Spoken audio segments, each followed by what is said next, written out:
चुनौती। राहुल कसवा ने अब कांग्रेस का दामन तो थाम लिया है, लेकिन उनकी नाराजगी अभी भी राजेंद्र राठौर से बनी हुई है और अब खुले मंच से और मीडिया में बोलते हुए राजेंद्र राठौर को ललकार रहे हैं।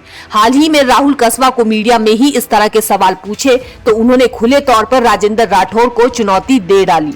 कसवा बदला लेने के लिए है तैयार। राजेंद्र राठौर को दे डाली कसवा ने चुनौती, कहा मुकाबला करिए, घर पर मत बैठिए।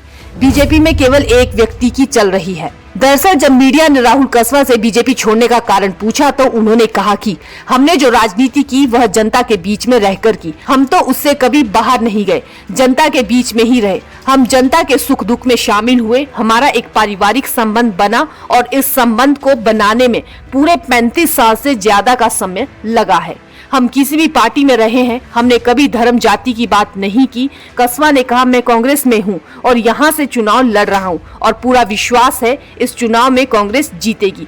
भारतीय जनता पार्टी को एक व्यक्ति ने जो भ्रमित किया है उसे बहुत बड़ा करारा जवाब देने का काम जनता करेगी। उन्होंने राजेंद्र राठौर की ओर इशारा करते हुए कहा कि एक व्यक्ति टिकट बांट रहा है, एक व्यक्ति अपनी सीट चेंज कर रहा है, एक व्यक्ति के कब्जे में पूरा जिला है, वह व्यक्ति सब कुछ काम कर रहा है। टिकट कटने को लेकर कसवा ने कहा मैं यह मानता हूं कि यह अन्याय है। मुझे टिकट के बारे में कोई भी कंफर्मेशन नहीं दी गई।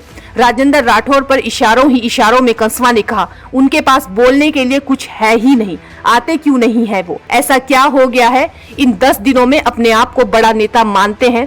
क्या ऐसा हो गया कि इतने बड़े चूरू शहर में एक भी उनका पोस्टर नहीं है? भाजपा क्यों नहीं बुला रही उनको आज? क्या बात है, पूछो उनसे। आइए, जनता आपका स्वागत कर रही है। आपका स्वागत है कि आपने एक परिवार को रोकने का काम किया है। आइए मुकाबला करिए, घर मत बैठिए।